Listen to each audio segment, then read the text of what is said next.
A single gunshot echoed across the vast Wyoming plains as Nora O'Connell fled through the darkness, her heart pounding like a stampede of wild horses against her ribs. She had endured her brother's cruelty for years, but tonight, as they held her down while she screamed for mercy, something inside her had finally shattered like glass beneath a boot heel. The year was 1878, and Medicine Bow, Wyoming territory, was still a rough-hewn settlement carved from wilderness. At 22, Nora had spent her entire life in the shadow of her three brothers who had taken control of the family ranch after their parents' deaths 5 years prior. What had once been subtle resentment from her brothers had grown into something dark and twisted, culminating in their attempt to force her into marriage with the aging, wealthy rancher who coveted their land. Nora ran blindly through the moonlit night, her torn dress catching on sagebrush. The brothers had grown tired of her resistance, and tonight they had decided to break her spirit once and for all. They'd held her down, slapped her when she refused to agree to the marriage, and were about to do worse when she'd managed to break free, grabbing her father's old pistol on her way out. Her legs burned as she pushed forward, uncertain where she was heading but knowing she could never return. The pistol hung heavy in her hand, a single shot fired into the sky as a warning when she'd first escaped. Now she had nothing but 5 bullets and the clothes on her back. Miles away, Mason O'Brien sat by his campfire on a hillside overlooking Medicine Bow. The 28-year-old cowboy had been drifting for 3 years since leaving Texas, taking work where he could find it and avoiding putting down roots. His weathered hat rested beside him as he sipped coffee and considered his options. The cattle drive he'd been working had ended yesterday, and tomorrow he'd need to decide whether to sign on at one of the local ranches or move on. The distant gunshot cut through his thoughts like a knife. Mason listened intently, years of frontier life having taught him to distinguish between the sounds of celebration, hunting, and trouble. This shot carried the distinctive echo of desperation. Setting aside his coffee, Mason stood and scanned the darkness. Most men would mind their own business, but something about that solitary shot called to him. He doused his fire, gathered his gear, and swung onto his horse, a sturdy Palomino named Chance. "What do you say we take a look, boy?" he murmured, patting the horse's neck before urging him down the hillside toward the source of the sound. Nora stumbled across a small creek, the cold water shocking her bare feet as she waded through. She could hear her brothers' voices in the distance, calling her name with promises that things would be different if she returned. Lies, all of them. There would be no mercy if they caught her now. She pressed on, though her strength was fading. The spring night was chilly, and her wet dress clung to her legs. She didn't know how much farther she could go before collapsing from exhaustion. The sound of approaching hoofbeats filled her with renewed terror. Had they mounted their horses already? Ducking behind a large boulder, Nora raised the pistol with trembling hands. She had never shot a man before, but tonight she was prepared to do whatever necessary to remain free. Mason slowed Chance to a walk as they approached the creek.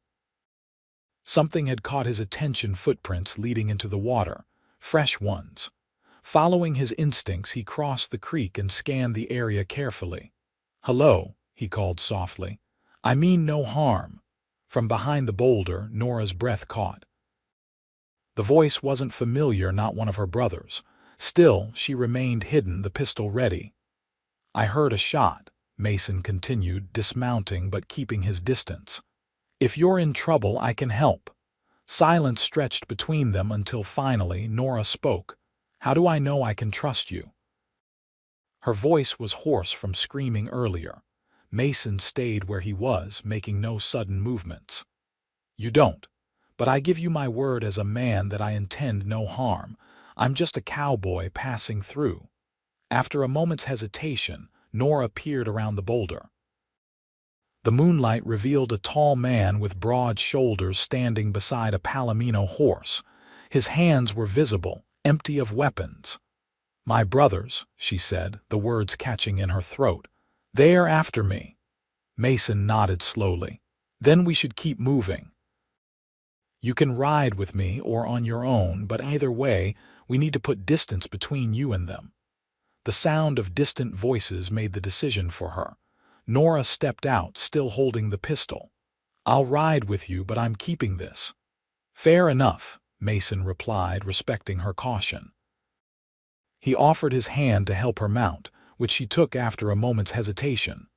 Once she was settled, he swung up behind her, careful to maintain a respectful distance despite the shared saddle. "I'm Mason O'Brien," he said as they started moving. "Nora O'Connell," she responded, her body tense. "Well, Miss O'Connell, let's find somewhere safe." They rode in silence for nearly an hour, following game trails that wound through the hills. Nora remained vigilant, occasionally looking back over Mason's shoulder, but there was no sign of pursuit. The rhythmic movement of the horse and the warmth of another human being gradually eased some of her panic, though she kept the pistol ready. Mason guided them to a small, hidden canyon, where a natural spring bubbled from rock. "We can rest here until morning," he said as he dismounted and offered his hand to help her down. Nora took it cautiously, wincing as her feet touched the ground. In the moonlight, Mason could see the cuts and bruises that marked her ankles and bare feet. "You're hurt," he observed, his voice neutral. "I'll be fine," she insisted, though she swayed slightly from exhaustion. Mason nodded, not pressing the issue. "I have some supplies, food, water, and a spare blanket. You should eat something." While he tended to his horse, Nora sank down against a rock, the events of the night crashing over her like a wave. She had never been alone like this, never defied her brothers so completely. The reality of her situation, homeless, with nothing but a pistol and the clothes on her back, threatened to overwhelm her. Mason returned with a blanket, a canteen, and some jerky. He offered them to her without comment, then moved to gather wood for a small fire. "Should we risk a fire?" Nora asked, wrapping the blanket around her shoulders. "We're well hidden here," Mason replied, "and you need warmth. Besides, your brothers would be fools to track in the dark." As the flames cast dancing shadows across the canyon walls, Nora studied the cowboy who had come to her aid. His face was weathered by sun and wind, with a strong jaw partially covered by a short beard. His eyes were sharp and observant, taking in details without judgment. "Why did you help me?" she asked suddenly. Mason poked at the fire with a stick. "Heard a shot, heard a scream. Some things a man can't ignore." He looked up at her. "Do you want to tell me what happened?" Nora stared into the flames. "My brothers want me to marry Calvin Rutledge. He's a rancher with more money than sense and more land than heart. He's offered to buy our struggling ranch for a good price if I come with the deal." Her voice grew bitter. "Like I'm just another head of cattle to be traded, and tonight they decided they were done asking." She pulled the blanket tighter. "They held me down. Said they'd break my spirit if necessary, but I was going to agree to the marriage one way or another." Her voice cracked. "I got away, grabbed my father's pistol, and ran." Mason's expression darkened, but his voice remained steady. "How many brothers?" "3. Daniel, Edward, and Joseph. They took over after our parents died of fever 5 years ago. And they're likely still searching for you." Nora nodded. "They won't give up easily, too much money at stake." She looked at him directly. "I can't go back, I won't." "Then you won't," Mason said simply. "Get some rest." "I'll keep watch." Despite her intention to stay awake, exhaustion soon claimed Nora. The last thing she remembered was Mason sitting across the fire, his rifle across his knees, his eyes alert as he scanned the darkness beyond their small haven. Morning came with harsh clarity. Nora woke with a start, momentarily disoriented until the events of the previous night flooded back. Mason was already up, tending to his horse and preparing a simple breakfast of coffee and hardtack. "Your feet need tending," he said, nodding toward her injured ankles and soles. "I have some salve that might help." Nora examined her feet in the daylight, grimacing at the cuts and swelling. "Thank you," she said quietly, accepting the small tin he offered. As she applied the salve, Mason outlined their options. "Medicine Bow is too dangerous, your brothers will be watching. We could head to Laramie or Cheyenne, find you safe passage on a train east." "East to what?" Nora asked. "I have no family, no money, no prospects." Mason considered this. "I know some people in Colorado, good people who might help until you decide what you want." Nora studied him, still wary but grateful. "Why are you doing this? You don't know me. Let's just say I've seen what happens when good people look the other way." He met her gaze steadily. "No one deserves what your brothers tried to do. Besides, I was heading south anyway." After breaking camp, they set out, staying off the main trails. Mason was a skilled tracker and knew how to move without leaving obvious signs. Nora rode behind him now, holding onto his waist as Chance navigated the rough terrain. Around midday, they stopped in a grove of cottonwoods to rest the horse. As Mason refilled their canteens from a small stream, Nora spotted movement on a distant ridge. "Mason," she whispered urgently, pointing. 3 riders were silhouetted against the sky, scanning the landscape below. Even at this distance, Nora recognized her brother's postures. "They must have picked up our trail," Mason said, his voice calm despite the danger. "We need to move, but carefully." They mounted quickly, with Mason guiding Chance into a dense thicket that offered cover while they considered their options. The nearest settlement was a small mining town called Silver Creek, about 15 miles southeast, but reaching it meant crossing open country where they'd be visible for miles. "We could wait until nightfall," Nora suggested. Mason shook his head. "They know these lands better than I do. Our best chance is to find somewhere to make a stand if necessary." He studied the terrain. "There's an old trapper's cabin about 5 miles from here.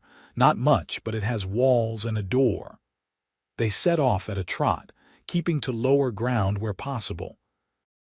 Nora's anxiety grew with each passing minute, her hands gripping Mason's shirt tightly. She had never imagined defying her brothers like this, never thought she would be hunted by her own family. The cabin appeared, as Mason had described, little more than a one-room shelter with a sagging roof and a door that hung crookedly on leather hinges. But it had thick log walls and a defensible position with a clear view of the approaches. "It's not much," Mason said as they dismounted, "but it'll do." Inside, the cabin was dusty but intact. A rough-hewn table, a bed frame with a rotted mattress, and a stone fireplace were the only furnishings. Mason immediately set about assessing their situation, checking his rifle and the few extra rounds he carried. "How good are you with that pistol?" he asked, nodding toward the gun still clutched in Nora's hand. "My father taught me to shoot," she replied, "but I've never shot at a person." Mason's expression was grim. "Let's hope you don't have to start now." He moved to the single window, scanning the horizon. "Your brothers, will they back down if confronted?" Nora considered the question. "Daniel might. He's the youngest and has always been more easily swayed. Edward follows Joseph's lead, and Joseph—" She shook her head. "Joseph won't stop. He sees the ranch as his birthright, and he needs Rutledge's money to keep it." The sound of approaching horses interrupted their conversation. Mason motioned for Nora to stay back as he positioned himself beside the window, rifle ready but not visible from outside. 3 riders approached slowly, spreading out as they neared the cabin. "Joseph," The eldest at 30 led the way. His face was set in hard lines, his rifle resting casually across his saddle. "Nora," he called. "Come on out, sister. This foolishness has gone on long enough." Mason glanced at Nora, who had pressed herself against the wall, her face pale but determined. "Stay here," he whispered, then stepped outside, rifle held low but ready. Joseph reined in his horse, eyes narrowing at the unexpected figure. His brothers flanked him, Edward looking uncomfortable while Daniel's expression showed concern. "This doesn't concern you, stranger," Joseph said coldly. "We're looking for our sister, family business." Mason's stance remained relaxed, but his eyes were sharp. "The lady made it pretty clear she doesn't want to go with you. I respect a woman's choice." Joseph's laugh was harsh. "Lady, you're defending a hysterical girl who doesn't know what's good for her or our family." His hand tightened on his rifle. "Step aside." "Can't do that," Mason replied evenly. "Miss O'Connell asked for my help and she's got it." Edward shifted in his saddle. "Joseph, maybe we should—" "Shut up," Joseph snapped. "She's coming home one way or another." His gaze returned to Mason. "I don't know who you are, mister, but you're interfering in O'Connell business. That's not healthy." The tension stretched between them, a bowstring pulled too tight. Mason knew he was outnumbered, but he also recognized the hesitation in the younger brother's postures. They weren't killers, not yet anyway. "Your sister told me what you tried to do last night," Mason said, his voice carrying to all three men. "Holding her down, trying to force her into marriage. Where I come from, men who treat women that way answer for it." Joseph's face darkened with rage. "You have no idea what you're talking about. Our ranch is dying. The marriage would save all of us." "Not all of us," Nora's voice rang out as she stepped through the doorway, her father's pistol steady in her hands. "Just you and your pride, Joseph." The sight of his sister, bruised but defiant, caused Joseph to flinch slightly. "You ungrateful, I loved that ranch too," Nora interrupted. "I would have worked alongside you to save it, but you never saw me as an equal, just property to be traded." Daniel, the youngest brother at 24, looked ashamed. "Nora, I'm sorry about last night. Things got out of hand." "Out of hand," Nora's voice rose. "You held me down while Joseph slapped me. You watched while he threatened worse. How is that out of hand?" The accusation hung in the air, damning in its simplicity. Edward looked away, unable to meet his sister's gaze, while Daniel's face flushed with shame. Mason kept his focus on Joseph, recognizing him as the real threat. The eldest O'Connell brother was seething, his knuckles white on his rifle. "You've turned my own brothers against me," Joseph growled. "Always manipulating, always playing the victim." "No one's manipulating anyone," Mason said calmly. "She's told her side and I believe her. Now you have a choice: ride away and leave her be, or push this and see how it ends." For a moment, it seemed Joseph might choose violence. His finger twitched near the trigger of his rifle, his face contorted with rage. But then Edward placed a restraining hand on his arm. "Joseph, enough," Edward said quietly. "Look at her. Look at what we did." The words seemed to penetrate Joseph's anger. For the first time, he truly looked at his sister, the bruises on her face, the torn dress, the fear and determination in her eyes. Something shifted in his expression, not quite remorse but perhaps recognition. "The ranch will fail without Rutledge's money," he said finally. "Then let it fail," Nora replied. "I won't sacrifice my life to save it." A tense silence followed, broken only by the sound of wind through the prairie grass. Finally, Joseph lowered his rifle. "You're making a mistake," he said, but the fight had gone out of his voice. "Maybe," Nora acknowledged, "but it's my mistake to make." Joseph spat on the ground, then turned his horse. "Come on," he said to his brothers. "She's made her choice." Edward hesitated. "Nora, I'm sorry, truly." Daniel looked like he wanted to say more, but Joseph's sharp command had him turning his horse reluctantly. The three brothers rode away, Joseph not looking back, the others casting lingering glances over their shoulders. Only when they were small figures on the horizon did Mason lower his rifle. Beside him, Nora's hands finally began to shake, the pistol drooping toward the ground. "They're really gone," she whispered, disbelief and relief mingling in her voice. Mason gently took the pistol from her trembling fingers. "For now," he said honestly. "Joseph may return once his pride heals. But I think your other brothers might be having second thoughts." Nora nodded, exhaustion suddenly washing over her. The confrontation had drained what little strength she had left after the previous night's ordeal. "What happens now?" she asked, looking up at Mason.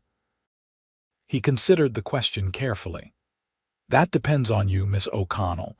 We could still head to Colorado as planned, or—" He hesitated. "Or," she prompted, "or I know of a small ranch for sale near Silver Creek.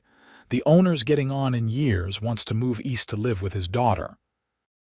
It's nothing fancy, but the land is good. I've been considering it myself."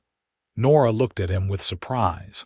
"You'd stay in Wyoming," Mason shrugged, a hint of color touching his cheeks. "Been drifting a long time. Maybe it's time to put down some roots." His eyes met hers. "And maybe you'd consider staying too.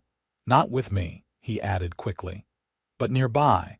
Silver Creek could use a woman of your courage." The offer was unexpected, and Nora found herself considering it seriously. She had never imagined a life beyond the O'Connell ranch, had never been given the freedom to choose her own path. "I have no money," she reminded him. "The ranch needs work," Mason replied. "I could use a partner who knows cattle and isn't afraid of hard labor. You'd earn your share." A business arrangement, not charity. Nora appreciated the distinction. Still, she hesitated. "Why would you do this for a stranger?" Mason's expression softened slightly. "Maybe I'm tired of being a stranger myself." He looked out at the vast Wyoming landscape. "Besides, I've learned to trust my instincts. They're telling me you're someone worth knowing better, Miss O'Connell." The simple honesty of his words touched something in Nora. For the first time since her parents' death, someone was truly seeing her as a person of value. "I think," she said slowly, "that after everything we've been through, you might call me Nora." A smile touched Mason's eyes. "Nora it is, then." They spent that night in the trapper's cabin, with Mason insisting on sleeping outside to keep watch despite Nora's protests. By morning, there was still no sign of the O'Connell brothers, but neither of them expected an immediate return. Joseph's pride had been wounded, and that kind of injury festered before it struck. The journey to Silver Creek took most of the day, with chance carrying both of them at a steady pace. The small mining town appeared in the late afternoon, a collection of wooden buildings nestled in a valley with the mountains rising behind it. "It's not much," Mason admitted as they approached. "About 300 souls, mostly miners and the people who supply them." To Nora, who had rarely left the O'Connell ranch, the town seemed bustling and full of possibility. As they rode down the main street, curious glances followed them, a strange cowboy and a woman in a torn dress, sharing a horse. Mason guided them to the town's only hotel, a 2-story wooden structure with peeling paint but clean windows. "Wait here," he said, helping Nora dismount. "I'll secure us rooms." Nora stood beside Chance, conscious of her disheveled appearance as townspeople passed by. A woman across the street was watching her with particular interest, a tall, dignified woman in her 50s with silver-streaked black hair. When Mason returned, he nodded toward the woman. "That's Mrs. Porter, the town's seamstress and unofficial guardian of propriety. Looks like you've caught her attention." Before Nora could respond, the woman crossed the street with purposeful strides. Up close, Her face was kind despite her stern bearing. "Young lady," Mrs. Porter said, addressing Nora directly, "it appears you've had some trouble." Nora straightened, unwilling to be pitied. "I've had a difficult journey, madam, but I'm all right." Mrs. Porter's eyes took in the bruises, the torn dress, and the determined set of Nora's jaw.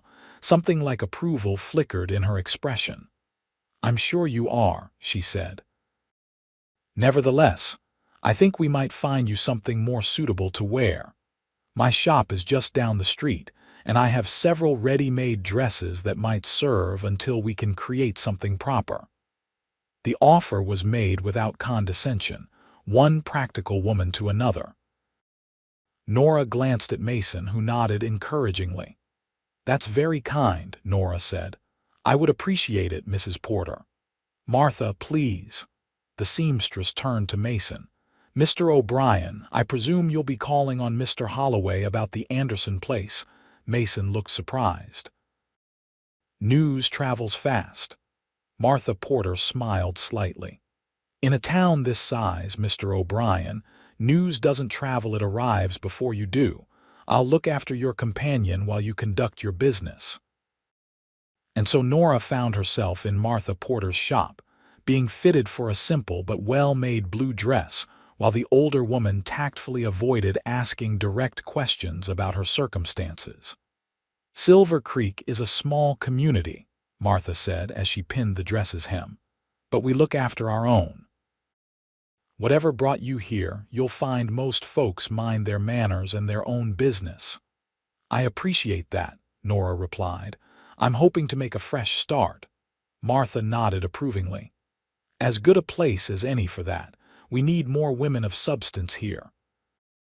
Too many men with too little civilization between them." By the time Mason arrived at the shop, Nora was transformed.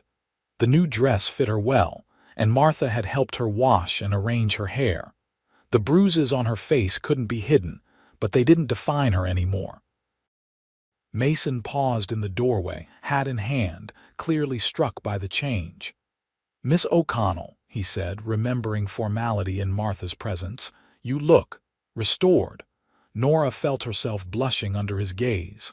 "Mrs. Porter has been very kind." "Kindness had little to do with it," Martha interjected. "The girl has natural grace. The dress merely acknowledges it." She turned to Mason. "I take it you've secured lodging." "Yes, madam. 2 rooms at the hotel, and Mr. Holloway has agreed to show us the Anderson Ranch tomorrow." Martha nodded approvingly. "Good. Now I suggest you both get some proper rest. You look like you've ridden through hell to get here." Her direct gaze softened slightly. "Welcome to Silver Creek, Miss O'Connell. I think you'll find it suits you." After thanking Martha and settling the bill, which Mason insisted on paying despite Nora's protests, they walked to the hotel. The town was quieting as the sun set, with miners returning from their claims and shopkeepers closing up for the day. "Mr. Holloway seems a fair man," Mason said as they walked. "He's asking a reasonable price for the Anderson place, 300 acres, a small house, barn, and about 40 head of cattle. Nothing fancy, but good water and decent grazing." "And you're really considering it?" Nora asked. "Settling down here," Mason nodded, his expression thoughtful. "Been moving too long. A man gets tired of having no place to call his own." He glanced at her. "What about you? Still thinking about Colorado?" Nora considered the question seriously. "I hardly know this place, but—" She looked around at the town, the mountains rising beyond it. "There's something about it that feels possible." She met his gaze. "I'd like to see this ranch tomorrow, if that's all right." The smile that crossed Mason's face made something flutter in Nora's chest. "I was hoping you'd say that." They reached the hotel, where the proprietor, a balding man named Mr. Jenkins, showed them to their rooms, simple but clean, with real beds that looked like heaven after the previous night in the trapper's cabin. "Supper's served until 8, Mr. Jenkins informed them. "Nothing fancy, but Mrs. Jenkins is a fair hand with a stew." After he left, Mason turned to Nora. "I'll be next door if you need anything. Try to rest tomorrow will be a full day." Nora nodded, suddenly aware of how exhausted she truly was. "Mason," she said as he turned to leave. "Thank you for everything." He tipped his hat, a gesture that somehow conveyed both respect and warmth. "Sleep well, Nora." Alone in her room, Nora sat on the edge of the bed, overwhelmed by how much her life had changed in less than 2 days. She had left everything she knew, defied her brothers, and traveled with a stranger to a town where no one knew her name. It should have terrified her, this complete upheaval, but instead she felt a growing sense of possibility. For the first time in her life, the future was unwritten, and she held the pen. The next morning dawned clear and bright. After a simple breakfast in the hotel dining room, Mason and Nora met Mr. Holloway, the town's banker and attorney, who would take them to see the Anderson ranch. Old Bill Anderson was one of the first settlers in these parts, Holloway explained as they rode in his wagon. Built that place with his own hands back in '59. Raised 3 boys there, all gone to California now. His wife passed 2 winters ago, and he's been struggling to keep things going since. The road wound through rolling hills covered with spring grass, occasionally passing small homesteads or mining claims. After about an hour, they crested a rise, and the Anderson ranch came into view below. It was modest, but well situated, a small valley with a clear creek running through it, protected on 3 sides by gentle slopes. The house was a simple 2-story structure of weathered logs with a stone chimney. A barn and several outbuildings stood nearby, and in the distance, cattle grazed on the hillsides. "Not fancy," Holloway said, "but solid. Good water year-round, decent soil in parts, and the grazing's reliable. Bill's asking $1,800, including the stock and equipment." Mason whistled softly. "That's more than fair." "He's more concerned with finding the right buyer than getting top dollar," Holloway replied. "Wants someone who'll respect what he built, not just use the land and move on." As they approached the house, an elderly man emerged onto the porch, tall and straight despite his years, with a full white beard and weathered hands that spoke of decades of hard work. "Bill," Holloway called in greeting. "Brought those folks I mentioned." Bill Anderson's keen eyes assessed Mason and Nora as they stepped down from the wagon. "Mr. O'Brien," he said, nodding to Mason before turning to Nora with a hint of surprise. "And Miss O'Connell," Nora supplied. "Nora O'Connell." "Miss O'Connell is considering a partnership in the venture," Mason explained, his tone matter of fact. Bill's eyebrows rose slightly, but he nodded without comment. "Well then, let me show you what I've built." The tour was thorough, the house with its 4 rooms downstairs and 2 upstairs, the barn with stalls for 8 horses, the tool shed, smokehouse, and chicken coop. Throughout, Bill spoke with quiet pride of the ranch he had created from wilderness. "Land's good to those who respect it," he said as they walked along the creek. "Never tried to take more than it could give, and it's rewarded me for it." Nora found herself increasingly drawn to the place. It wasn't grand like some of the sprawling ranches owned by cattle barons, but it had a sense of harmony and purpose that appealed to her. "The garden's gone fallow this year," Bill admitted, showing them a plot behind the house. "Margaret, my wife, she always tended that. Haven't had the heart to plant it. It's good soil," Nora observed, kneeling to run her fingers through the earth. "It would yield well with care." Bill looked at her with new interest. "You know gardens, Miss O'Connell." "My mother taught me," she replied. "We grew most of what we ate on our ranch." "And she knows cattle," Mason added. "Grew up on a ranch over by Medicine Bow." Bill nodded, something decided in his expression. "Well then, let me show you the north pasture, best grazing on the property." As they walked, Holloway fell into step beside Mason. "Unusual arrangement you're proposing," he commented quietly. "People will talk." Mason's expression remained neutral. "People always do, doesn't make it their business." The banker studied him for a moment, then shrugged. "True enough. For what it's worth, I think Bill likes the idea. He's turned down 3 buyers already, didn't trust them to honor the place." By the time they returned to the house, the sun was high overhead. Bill invited them to share a simple lunch of bread, cheese, and coffee on the porch while they discussed terms. "1800's my price," Bill stated. "Not looking to bargain. Half now, half in a year if you need it that way." Mason nodded. "I can manage 1,000 now, the rest by next spring after the first cattle sale." He glanced at Nora. Miss O'Connell's contribution would be her expertise and labor until she's established her own funds. Bill considered this, his gaze moving between them. "Unconventional," he said finally. "But this is Wyoming, not Boston. I've known men who started with less and succeeded." He extended his hand to Mason. "You've got yourself a ranch, Mr. O'Brien, provided the lady agrees." All eyes turned to Nora.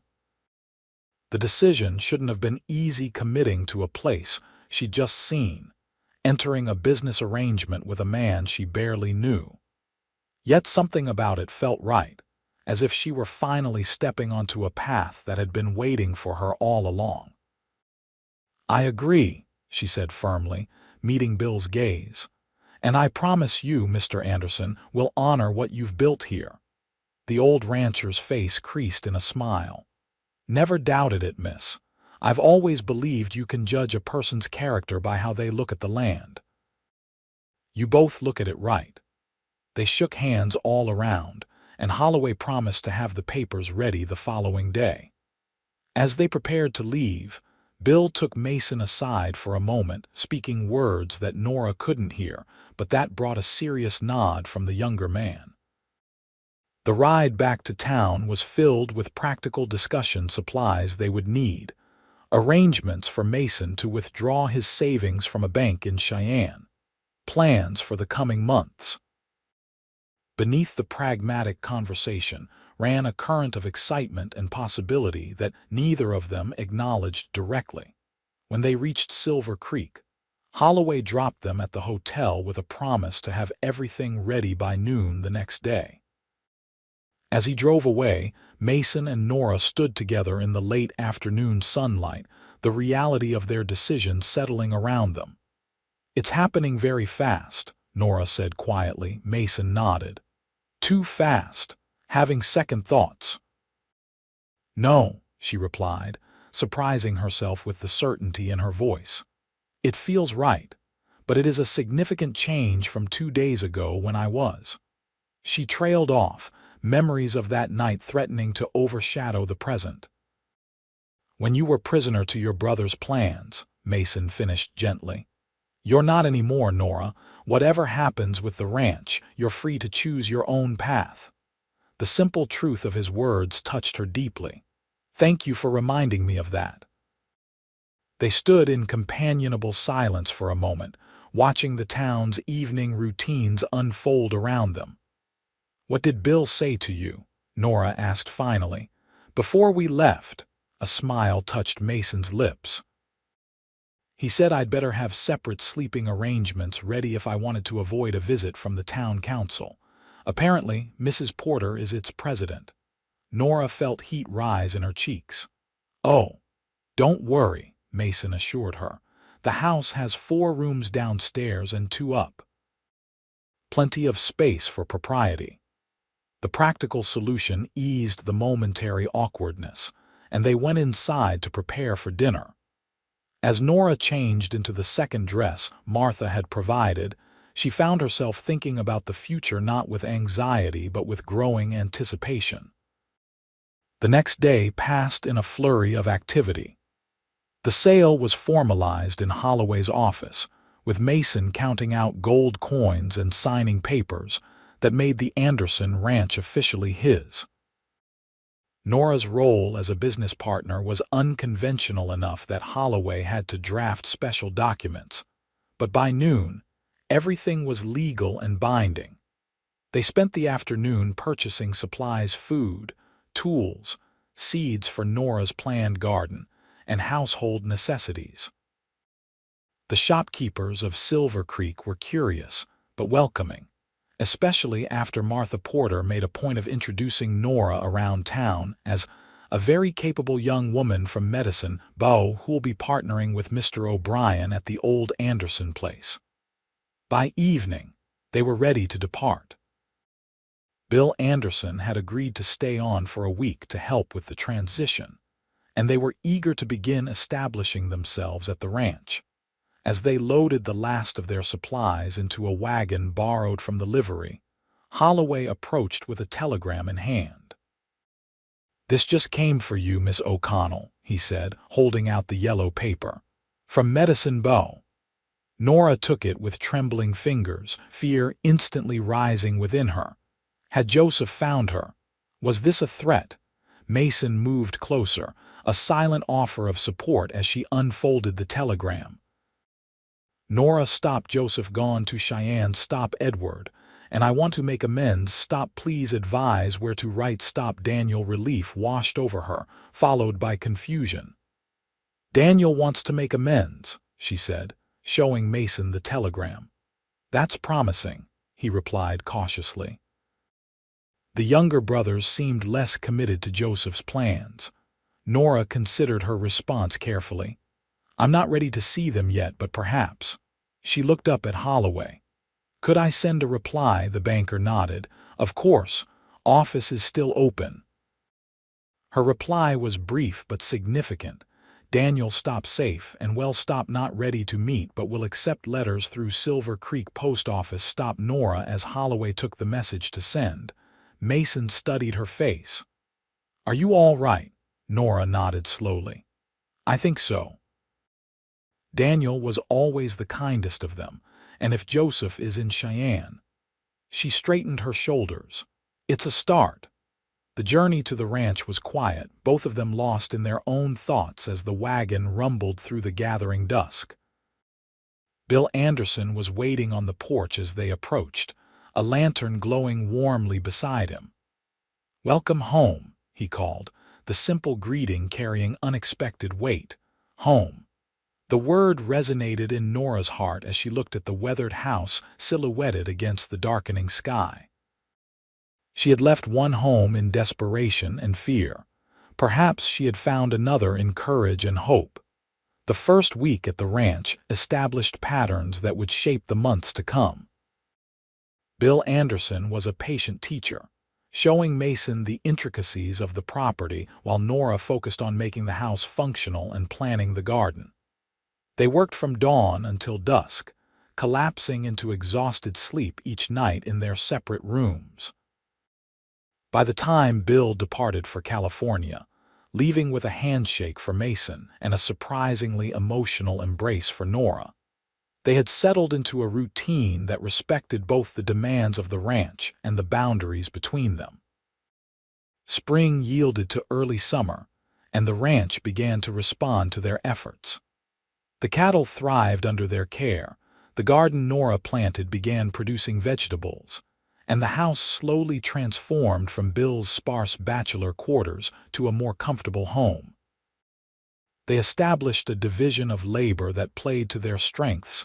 Mason handled most of the heavy ranch work and dealing with cattle buyers, while Nora managed the household, garden, and record keeping. But they were flexible, helping each other as needed. Mason didn't hesitate to assist with canning vegetables when the garden's bounty overwhelmed Nora, and she could ride alongside him to check fences or move cattle when an extra hand was needed. Their partnership was practical and respectful, but as weeks passed, something more began to grow between them. It emerged in small moments, Mason lingering at the breakfast table to hear Nora's plans for the day, Nora waiting up to share coffee when he returned late from town, both of them sitting on the porch in the evenings, talking about everything and nothing as the stars emerged above. In Silver Creek, they were accepted as an unusual but respectable arrangement. Martha Porter had effectively decreed it so, and the town followed her lead. Mason attended to business in town alone at first, but gradually, Nora began accompanying him, building her own relationships with the shopkeepers and townspeople. Letters arrived regularly from Daniel, tentative at first, then increasingly open. Edward wrote occasionally as well, his notes more formal but sincere in their regret. Of Joseph, there was little news beyond rumors that he was working as a foreman on a large ranch near Cheyenne. By midsummer, the ranch was showing real progress. Their first cattle sale had gone well, providing funds to invest in improvements to the house and barn. Mason surprised Nora by using some of the money to purchase a piano from a family leaving for Oregon, remembering her mention of playing as a girl. "It needs tuning," he apologized as it was delivered, but the seller said it's sound. The thoughtfulness of the gesture moved Nora deeply. That evening, after the deliveryman had gone, she sat at the instrument, fingers hesitantly finding the keys. The notes were indeed out of tune, but as she played a simple melody her mother had taught her, the music filled the house with a warmth it had previously lacked. Mason stood in the doorway, watching her with an expression she couldn't quite decipher. When she finished, he smiled. "The house needed music," he said simply. That night, Nora lay awake longer than usual, thinking about the man who had rescued her on impulse, and now shaped her days with his presence.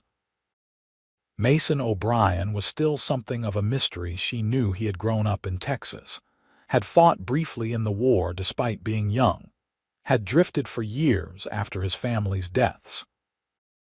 But the details of his past remained largely unspoken, just as he never pressed her for more about her life with her brothers. What she did know was his character, his steady reliability, his quiet competence, his unexpected moments of tenderness. She knew the sound of his laugh, rare but genuine. She knew he preferred coffee strong enough to stand a spoon in, couldn't abide liars, and would stop whatever he was doing to watch a sunset. And she knew, with growing certainty, that her feelings for him had evolved far beyond gratitude or business partnership. The realization didn't shock her. Perhaps it had been inevitable from the moment he'd heard her scream and chosen to investigate rather than ride away. But acknowledging it to herself raised new questions and uncertainties. Did he feel the same? Would acting on her feelings jeopardize the life they were building together? And was she truly ready for such emotions after her narrow escape from forced marriage? Sleep eventually claimed her without answers, but the questions lingered in the days that followed, coloring her awareness of Mason in new ways: the strength in his hands as he worked, the way sunlight caught in his hair, the quiet consideration in his voice when he asked her opinion. As July turned to August, the ranch's routine was interrupted by an unexpected visitor. Nora was hanging laundry when she spotted a rider approaching, a young man on a bay horse she recognized immediately. "Daniel," she breathed, her heart racing as her youngest brother drew near. He reined in his horse at a respectful distance, removing his hat. At 24, Daniel had always been the brother who resembled her most, with the same auburn hair and green eyes they'd inherited from their mother. "Nora," he said, his voice uncertain, "I hope it's all right that I've come. Your last letter mentioned you might be ready for a visit." She studied him, noting how he seemed both familiar and strange after 4 months of separation. "It's all right," she said finally. "Mason should be back from the north pasture soon. You can wait on the porch if you'd like." Daniel dismounted, tethering his horse to the hitching post. As they walked to the porch, an awkward silence hung between them until Daniel spoke. "This is a nice place," he offered. Reminds me a bit of how our ranch was when Pa was alive. The comparison was surprisingly accurate. The O'Connell Ranch had once had the same feeling of care and purpose before Joseph's bitterness had infected it. "Thank you," Nora replied, gesturing for him to take a seat in one of the chairs Bill Anderson had crafted years ago. "It's coming along well." Daniel settled into the chair, hat in his hands. "Nora, I need to say it in person. I'm sorry. What I did was unforgivable." The directness of his apology caught her off guard. In his letters, Daniel had expressed regret, but never so plainly. "Why did you go along with it?" she asked, the question that had haunted her for months. Daniel stared at his hands. "Fear, mostly.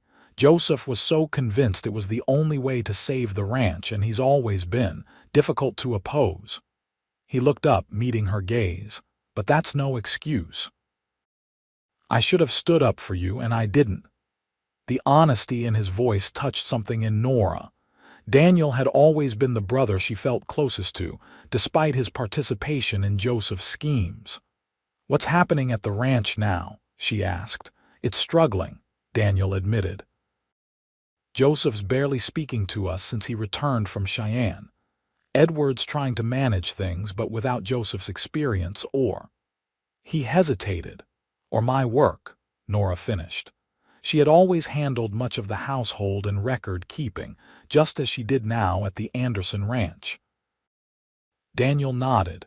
"We didn't appreciate everything you did until you were gone." He glanced around at the well-kept yard, the flourishing garden. "You seem to be doing well here." "I am," Nora confirmed, a note of pride in her voice. "Better than I ever expected." The sound of hoofbeats announced Mason's return. He appeared around the side of the house, leading his horse, and froze momentarily at the sight of Daniel on the porch. His hand moved instinctively toward the rifle in his saddle scabbard. "It's all right," Nora called. "Daniel's come to visit. Alone." Mason's posture relaxed slightly, but his expression remained guarded as he approached. Daniel stood, clearly nervous but determined. "Mr. O'Brien," he said, extending his hand. "I owe you thanks for helping my sister when I failed her." Mason studied the younger man before accepting the handshake. "Your sister helped herself," he replied. "I just provided transportation."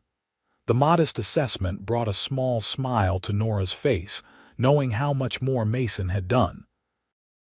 "Daniel will be staying for dinner," she announced, making the decision in that moment. "I'll need to add more potatoes to the stew." As she went inside to adjust the meal preparations, she heard Mason invite Daniel to help him stable his horse, a tentative olive branch that her brother gratefully accepted. Through the window, she watched them walk toward the barn, Mason's tall figure beside Daniel's slighter one, and felt a knot of tension she hadn't realized she was carrying begin to loosen. Dinner was initially awkward, with Mason quiet and watchful, but as the meal progressed, conversation began to flow more naturally. Daniel spoke of changes in Medicine Bow, news of neighbors, and tentative plans he and Edward had discussed for diversifying the ranch's operations.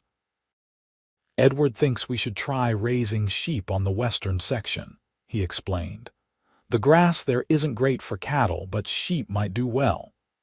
"That's not a bad idea," Mason commented. "Mixed operations can weather market fluctuations better." The simple business observation seemed to break some invisible barrier, and soon the three were engaged in genuine conversation about ranching strategies, weather patterns, and the challenges of agricultural life in Wyoming. As Nora served coffee after the meal, Daniel hesitantly raised a topic she had been dreading. "Joseph asks about you," he said. In his way, Nora tensed. "What does that mean?" "He won't say your name," Daniel admitted, "but he'll ask if we've heard anything, I think. I think he regrets how things happened, even if he's too proud to say it." Mason's expression darkened. "Regret doesn't erase what he tried to do." "No," Daniel agreed quickly. It doesn't, I'm not defending him, but I thought Nora should know he's not hunting her or anything like that. The blunt assessment brought a flood of relief Nora hadn't expected. Part of her had been waiting these past months for Joseph to appear on the horizon, gun in hand, demanding her return. "Thank you for telling me," she said quietly. "It helps to know." Daniel stayed only one night, departing after breakfast the next morning with promises to write more regularly. As Nora watched him ride away, she felt a complex mixture of emotions: relief at the tentative reconciliation, lingering wariness from months of caution, and a new sense of strength in her position. Mason stood beside her until Daniel was out of sight. "You all right?" he asked simply. Nora nodded. "Better than I expected to be. He's changed, or maybe he's finding his way back to who he was before Joseph's influence grew so strong." "People can change," Mason agreed, "for better or worse." He looked down at her, his expression softening. "Your brother said something interesting while we were in the barn yesterday." "Oh," Nora turned to him, curious. "He said he'd never seen you as happy as you seem here, not even before your parents died." The observation startled her, partly because Daniel was right. Despite the hard work and occasional struggles, she had found a contentment at the Anderson ranch that had eluded her even in better days at her family home. "I am happy here," she acknowledged, meeting Mason's gaze directly. "Happier than I thought possible after that night." Something shifted in Mason's expression, a deepening of the warmth that had been growing between them for months. He opened his mouth as if to speak, then seemed to reconsider. "We should check the south fence line today," he said instead. "Bill mentioned it needed reinforcing before winter." The moment passed, but its significance lingered as they returned to their daily tasks. That evening, as they sat on the porch watching the sunset paint the sky in brilliant orange and pink, Nora found herself studying Mason's profile, wondering what he might have said if he hadn't chosen practicality instead. The rhythms of ranch life continued as summer waned. They repaired fences, tended cattle, preserved the garden's bounty for winter, and made improvements to the house and barn. Each day brought them closer to winter, when they would be more isolated, relying primarily on each other's company during the short days and long nights. In late September, they made a trip to Silver Creek for supplies and to attend the town's harvest festival. The community had embraced them fully by then, with Martha Porter treating Nora almost like a daughter and the shopkeepers greeting them by name. The festival transformed the town's main street into a celebration of rural plenty, with tables laden with food, music from a small band, and dancing in the open area near the church. Nora, wearing a new dress she and Martha had made specifically for the occasion, found herself enjoying the simple pleasure of community after months of relative isolation at the ranch. As the evening progressed, Mason surprised her by asking her to dance. In all their time together, they had maintained a careful physical distance, their contact limited to occasional necessary touches while working. Now he stood before her, hand extended, a question in his eyes. "I'm not much of a dancer," he admitted, "but it seems a shame to waste the music." Nora placed her hand in his, acutely aware of the warmth of his palm against hers. "I'm not either," she confessed. "My brothers never saw much point in such things." They moved awkwardly at first, finding their rhythm as the fiddle and guitar played a simple waltz. Gradually, their steps became more synchronized, the initial stiffness melting into a comfortable flow. Mason's hand rested lightly at her waist, respectful but present, while hers found its place on his shoulder. Around them, other couples twirled and stepped, some with practiced grace, others with enthusiastic clumsiness. No one paid them particular attention, they were simply two more participants in the community celebration. Yet for Nora, the dance marked a significant shift. Within the structured movements, guided by music and tradition, she found a new way of connecting with the man who had become central to her life. Each turn brought his face into focus, the lines at the corners of his eyes, the slight curl of his hair at his collar, the careful concentration in his expression as he worked to remember the steps. When the music ended, they stepped apart, but something had changed between them. It lingered as they joined friends at a long table for pie and coffee, as they listened to the mayor's annual harvest speech, and as they drove home under a canopy of stars. The following morning, Nora woke to the sound of rain, a gentle, steady patter on the roof that promised a day of indoor tasks. After breakfast, Mason headed to the barn to repair harnesses, while she began the weekly bread baking. As she kneaded the dough, her thoughts returned to the previous night's dance, to the feeling of Mason's hand at her waist, the surprising grace they had found together despite their claimed inexperience. Something was building between them, something neither had acknowledged but both seemed increasingly aware of. The sound of the front door opening pulled her from her thoughts. Mason appeared, rain dripping from his hat and coat. "Storm's picking up," he reported, hanging his wet gear by the door. "Might be in for a couple of days of this, according to the way my bad shoulder's aching." Nora smiled at the weather prediction. "Your shoulder is more reliable than the almanac." "Bullet fragments make good barometers," he replied with a wry smile, rubbing the shoulder that bore a scar from a long-ago conflict. He crossed to the sink to wash his hands, then leaned against the counter, watching as she shaped the dough into loaves. "Smells good in here," he commented. "Should be ready by lunchtime." She glanced up, catching his gaze on her hands as they worked the dough. "Did you finish with the harnesses?" "Most of them. Thought I'd come in for coffee before tackling the rest." But he made no move toward the coffee pot, continuing instead to watch her work. There was something different in his expression, a focus, an intensity that made her heartbeat quicken. "Nora," he said finally, his voice lower than usual, "there's something I've been meaning to say." She stilled her hands, the bread forgotten. "Yes." Mason straightened from the counter, taking a step toward her. "These past months, working alongside you, building this place together." He paused, searching for words. "It's been the best time of my life." The simple declaration hung in the air between them, profound in its honesty. "Mine too," she replied softly. He took another step closer. "When I heard you scream that night, I didn't know what I was riding into, didn't know it would change everything." Nora's throat tightened with emotion. "Mason, let me finish," he requested gently. "I'm not good with words, and I need to say this right." He drew a deep breath. "I came to Wyoming looking for land, a place to settle after years of drifting. Found that, but I found something else too, something I wasn't looking for but now can't imagine living without." His gaze held hers, direct and unwavering.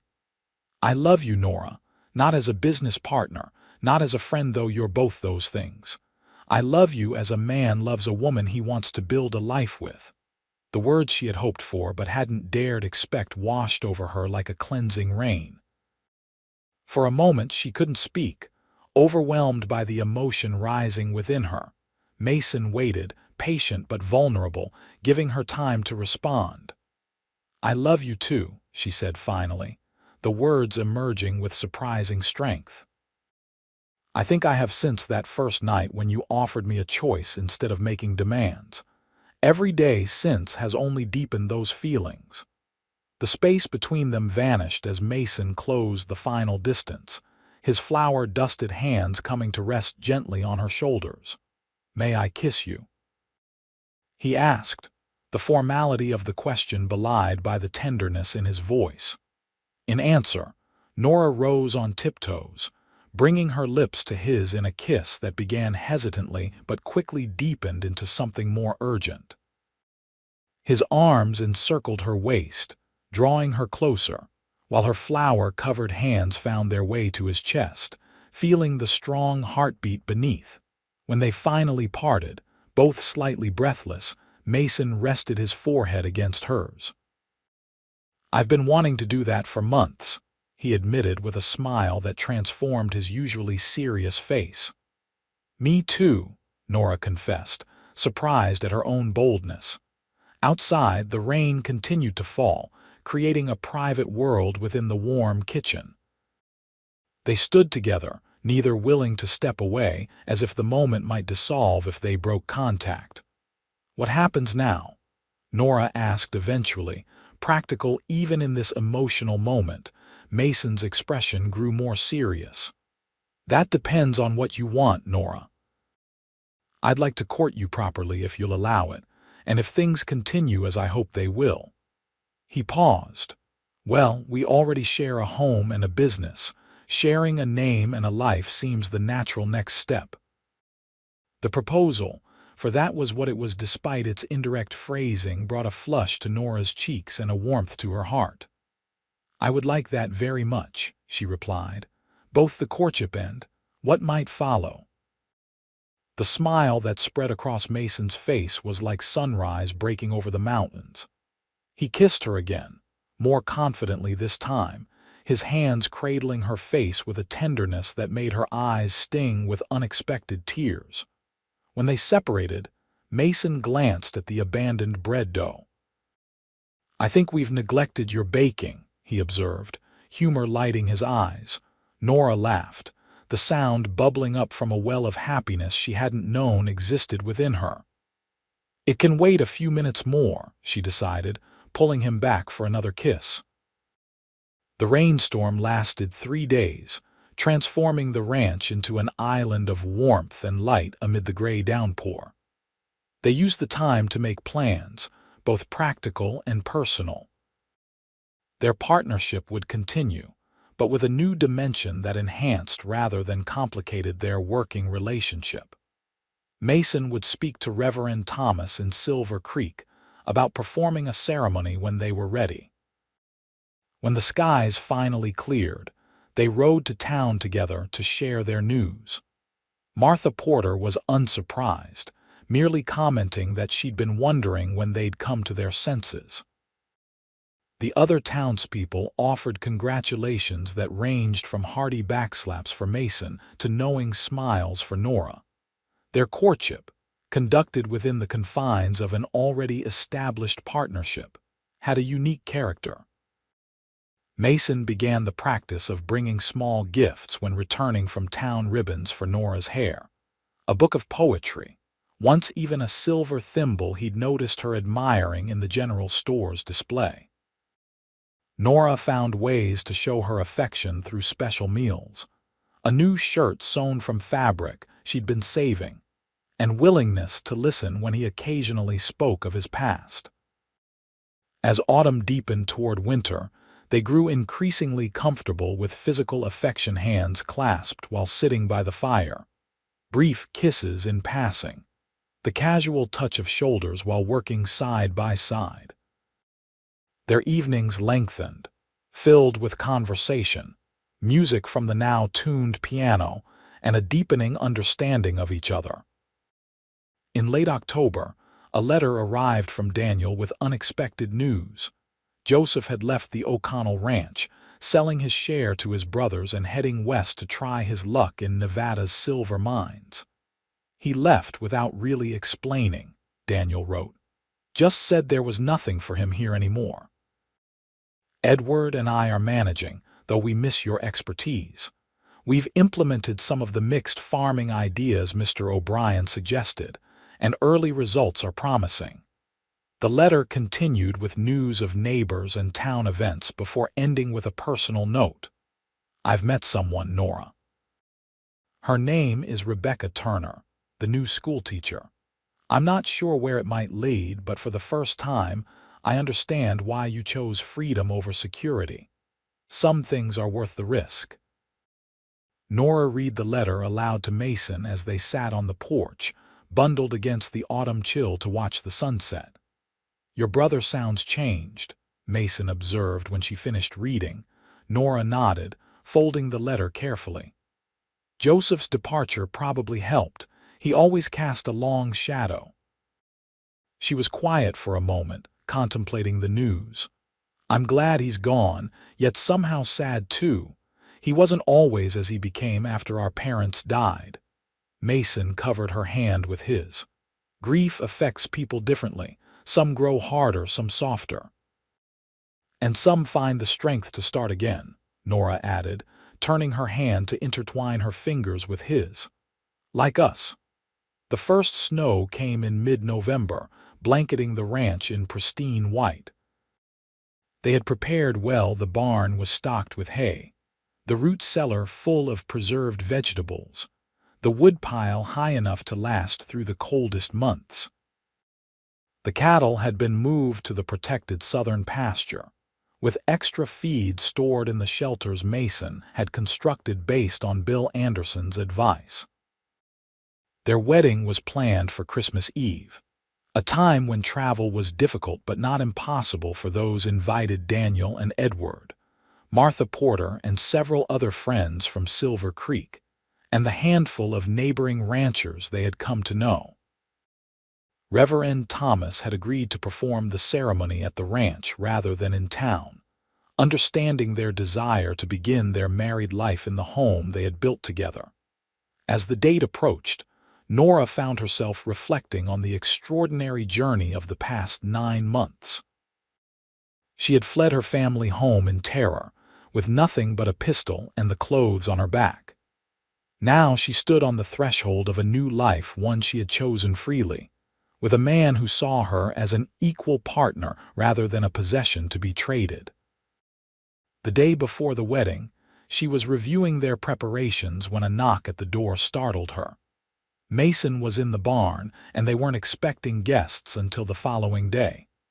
Cautiously, she approached the door, old habits of wariness resurfacing. Through the window, she saw a single rider, a man she didn't immediately recognize, his hat pulled low against the cold. When she opened the door, he looked up, and shock froze her in place. "Joseph," she breathed, her brother's name forming a cloud in the cold air between them. He stood awkwardly, hat in hand, his face thinner than she remembered and lined with new creases. At 31, he suddenly looked much older. "Nora," he replied, his voice rough. "I know I'm not welcome, but I heard about tomorrow, thought I should come." Confusion and wariness warred within her. "How did you hear?" "Daniel wrote to me in Nevada." Joseph shifted uncomfortably. "I'm not staying long, just wanted to see for myself that you're, well." The sound of approaching footsteps announced Mason's arrival. He appeared around the corner of the house, axe in hand, and stopped abruptly at the sight of Joseph. His expression hardened, and he moved to Nora's side, protective without being possessive. "O'Connell," he acknowledged, his tone neutral but vigilant. Joseph nodded in response. "O'Brien." An awkward silence stretched between them until Nora found her voice again. "Why are you really here, Joseph?" Her oldest brother looked down at the hat in his hands, turning it slowly. "To apologize," he said finally, the words seeming to cost him considerable effort. What I tried to do was unforgivable. I know that now." The admission, so long in coming, left Nora momentarily speechless. Beside her, Mason remained silent, allowing her to respond as she saw fit. "It was unforgivable," she agreed, her voice steady. "You were willing to sacrifice my happiness, my very self, for money." Joseph nodded, accepting the accusation without defense. "I was wrong. The ranch was failing and I was desperate, but that's no excuse." He looked up, meeting her gaze directly. "I didn't come asking for forgiveness, Nora. Just wanted you to know I recognize what I did, and I'm sorry for it." The simple apology, devoid of justification or expectation, touched something in Nora that she had thought long buried. Not forgiveness exactly, but perhaps the beginning of understanding. "Would you like to come in?" she offered, surprising both men. "It's cold out here." Joseph hesitated, glancing at Mason, who gave a slight nod after studying Nora's face. Inside, the warmth of the house enveloped them, a stark contrast to the emotional chill. Joseph stood awkwardly in the main room, taking in the comfortable furnishings, the piano, the Christmas greenery Nora had arranged. "You've made a good home here," he observed. "We have," Nora agreed, emphasis on the plural. Mason moved to build up the fire, giving them a moment while remaining present. Joseph watched him work, then turned back to his sister. "Daniel says you're partners in this place." Nora nodded. "Equal partners in everything." Joseph absorbed this, something like recognition dawning in his expression. "That's what you wanted at our ranch, what I never allowed." "Yes," she confirmed. "I wanted a voice, Joseph, a choice in my own life." Her brother's shoulders sagged slightly. "I was raised to believe men made the decisions. Pa always did." He shook his head. "But Pa never would have tried to force you to marry against your will. That was my doing, my failure." The honest assessment seemed to drain something from him, leaving him looking older and strangely diminished. For the first time, Nora saw past the domineering brother to the man beneath, flawed, struggling, but perhaps not irredeemable. "Will you stay for dinner?" she asked, the invitation surprising even her. "The others arrive tomorrow, but tonight it's just us." Joseph looked uncertain. "I don't want to intrude." "It's an invitation, not an intrusion," Mason said, speaking for the first time since they'd entered the house. His tone wasn't warm, but neither was it hostile. "Your sister's offering a meal, not absolution." The blunt clarification seemed to ease something in Joseph. He nodded, accepting the boundaries implied. "Thank you. I'd be grateful." The meal was simple beef stew, fresh bread, and apple pie for dessert. Conversation remained cautious but gradually thawed as Joseph shared news of his experiences in Nevada, and Nora spoke of their plans for the ranch. Mason contributed occasionally, his initial wariness slowly giving way to a guarded acceptance of Joseph's presence. As they finished the meal, Joseph reached into his coat pocket and withdrew a small package wrapped in brown paper. "I brought this for tomorrow," he said, placing it on the table. "A wedding gift, not much, but—" He pushed it toward Nora. "Open it now if you'd like." Nora unwrapped the paper carefully to reveal a small wooden box, intricately carved with a pattern of leaves and flowers. Inside, nestled on a bed of velvet, lay a gold locket on a delicate chain. "It was Mother's," Joseph explained quietly. "Pa gave it to her on their wedding day. I took it when she died, thinking to give it to my wife someday, but—" He shrugged. "It belongs to you." Nora lifted the locket, opening it to find a tiny daguerreotype of their parents on their wedding day, young, smiling, full of hope for the future. Emotion welled within her, unexpected and powerful. "Thank you," she whispered, closing her hand around the precious memento. "This means a great deal to me." Joseph nodded, something easing in his expression. "I should go. Got a room at the hotel in Silver Creek for the night." He rose from the table. "I won't come tomorrow, don't think that would be right. But I wanted you to have that and to see for myself that you're well." Mason stood as well. "I'll walk you out." The two men left the house together, their voices a low murmur that Nora couldn't quite make out. When Mason returned several minutes later, his expression was thoughtful. "What did you say to him?" she asked.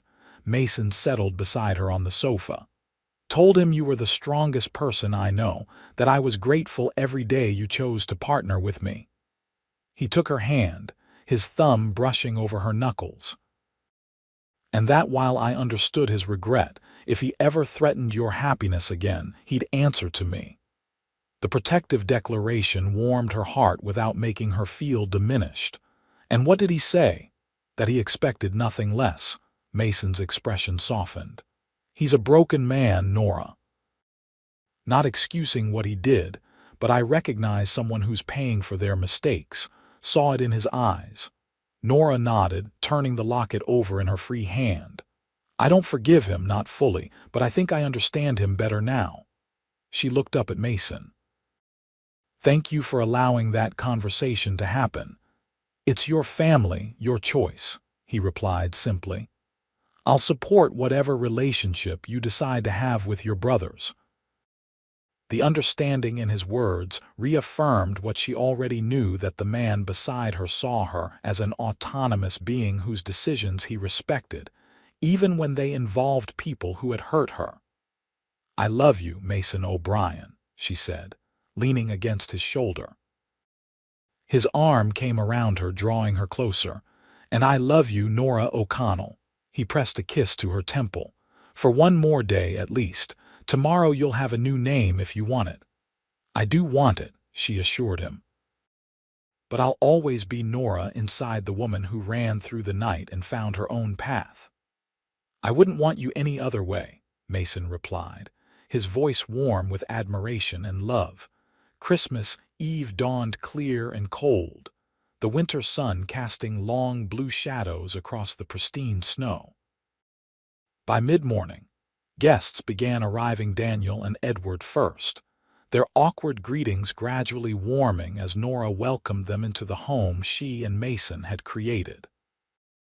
Martha Porter appeared with several other women from town, immediately taking charge of final preparations for the celebration to follow the ceremony. The neighboring ranchers came next, bearing gifts and good wishes, followed by Reverend Thomas, who would perform the service. As the appointed hour approached, Nora stood in the bedroom she had occupied alone these past months, wearing a dress of deep blue that Martha had helped her make. At her throat hung her mother's locket, a tangible connection to her past as she stepped into her future. A knock at the door announced Daniel, who had offered to escort her into the main room where the ceremony would take place. "You look beautiful," he said as she opened the door. "Mother would be proud." Nora smiled, touched by the simple observation. "Do you think so? I know it." He offered his arm. "Ready?" Taking a deep breath, she nodded, placing her hand on his sleeve. "Ready." The main room had been transformed with evergreen boughs, candles, and ribbons. Chairs brought from town accommodated the 24 guests, who rose as Nora entered on Daniel's arm. At the far end of the room, beside the fireplace, where a cheerful fire burned, stood Mason and Reverend Thomas. Mason's face, as he watched her approach, held an expression of such wonder and love that Nora felt her heart might burst from happiness. He was dressed in his best clothes, his usually wind-swept hair neatly combed, but it was the light in his eyes that transformed him. Daniel placed her hand in Mason's, stepping back to join Edward in the front row. As their fingers intertwined, Nora felt a sense of rightness, of completion that transcended the ceremony about to take place. Reverend Thomas smiled at the assembled guests before beginning. "Friends and family, we gather today to witness the union of Mason O'Brien and Nora O'Connell, who have found in each other a partnership of equals, a friendship of depth, and a love of enduring quality." The service was simple but meaningful, with traditional vows exchanged in voices that grew stronger with each promise made. When Mason placed the ring, a simple gold band purchased in Cheyenne, on Nora's finger, his hands were steady, his gaze unwavering. "By the authority vested in me, and in the presence of these witnesses, I now pronounce you husband and wife," Reverend Thomas concluded. "What God has joined together, let no one put asunder." The kiss that sealed their union was brief but tender, mindful of their audience yet unmistakably heartfelt. As they turned to face their guests, the room erupted in applause and cheers, led by Martha Porter's enthusiastic approval. The celebration that followed filled the house with laughter, music, and the warmth of community. Neighbors who had initially viewed their arrangement with skepticism now raised glasses to toast their union. Daniel and Edward, awkward but sincere, welcomed Mason as a brother. As the evening progressed, Nora found a quiet moment to step onto the porch, needing a breath of the clear winter air. The sky above was ablaze with stars, the same stars that had witnessed her desperate flight 9 months earlier. The door opened behind her and Mason joined her, draping a warm shawl around her shoulders. "Everything all right?" he asked, his breath forming clouds in the frigid air. Nora nodded, leaning into his embrace. "Just taking it all in. This morning I was Nora O'Connell, a young woman who fled her brothers in the night. Now I'm Nora O'Brien with a husband, a home, and somehow a reconciled family." Mason's arms tightened around her. "You're still the same Nora who had the courage to run, to stand up to your brothers, to build a new life. The name's changed, but the heart hasn't." She turned in his arms to face him. "Thank you for hearing my scream that night, for making my brothers answer for what they'd done, for seeing me as someone worth knowing." "Best decision I ever made," he replied, bending to kiss her. "Though I think you would have found your way even without me. You're stronger than you know, Nora O'Brien." The sound of her new name on his lips sent a ripple of happiness through her. "Perhaps. But I'm glad I didn't have to." They stood together in the starlight, the sounds of celebration drifting from the house behind them, the future stretching before them like the vast Wyoming sky, boundless, challenging, and filled with possibility. 1 year later, Nora stood in the doorway of the ranch house, watching as Mason rode in from checking the cattle in the south pasture. The Anderson Ranch, now the O'Brien Ranch, had prospered under their joint care, with increased cattle herds, expanded gardens, and improvements to the house and outbuildings. As Mason dismounted, his face broke into a smile at the sight of her.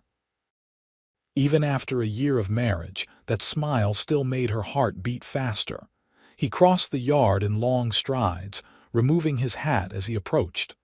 "How are my favorite people today?" he asked, placing a gentle hand on her rounded belly before kissing her.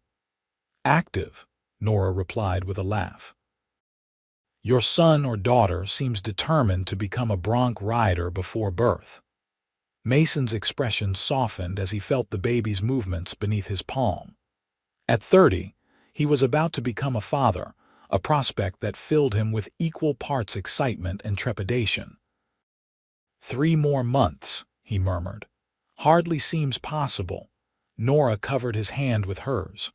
"Martha says the baby will come when it's ready, regardless of what the doctor predicts."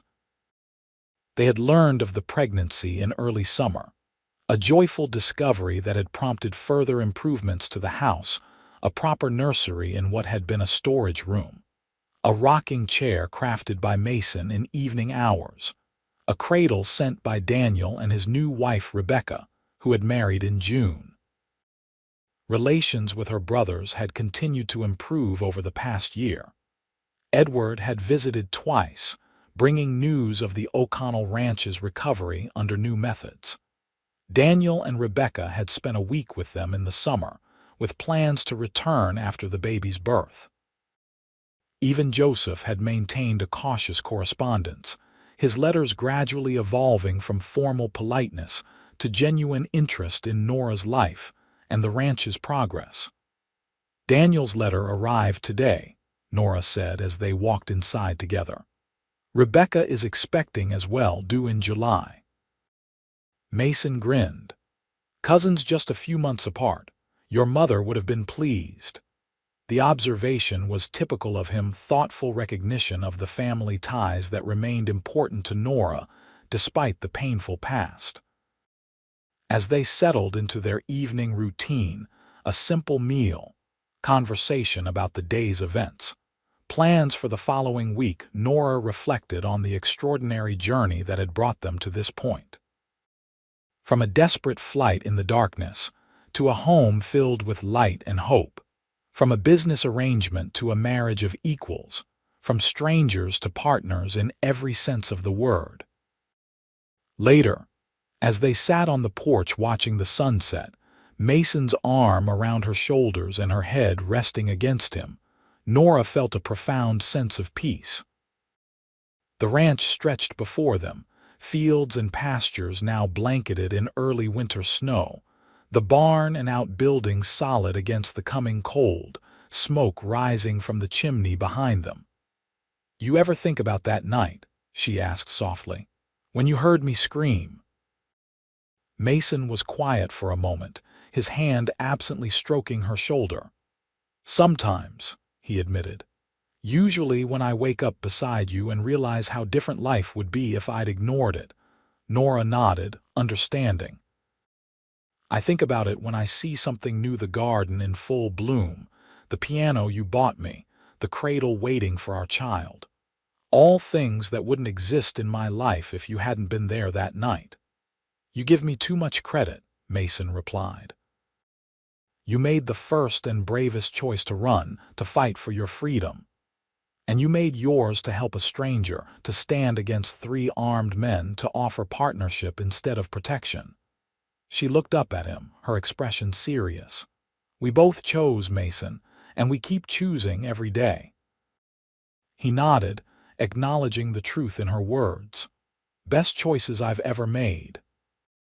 As darkness fell around them, stars emerging in the vast Wyoming sky, they sat in comfortable silence, the future unfolding before them like a story still being written, their story, crafted together from courage, respect, and a love born in the darkest moment of Nora's life, but destined to illuminate all the days that followed. In the quiet of the winter evening, with the promise of spring and new life waiting beyond the snow, Nora O'Brien knew with absolute certainty that she had found not just safety or security, but something far more precious, a life fully her own, shared with a man who had heard her cry for help and answered not with dominance but with partnership, not with ownership but with love. It was everything she hadn't known to want that night she fled into the darkness, and everything she would cherish for all the days to come.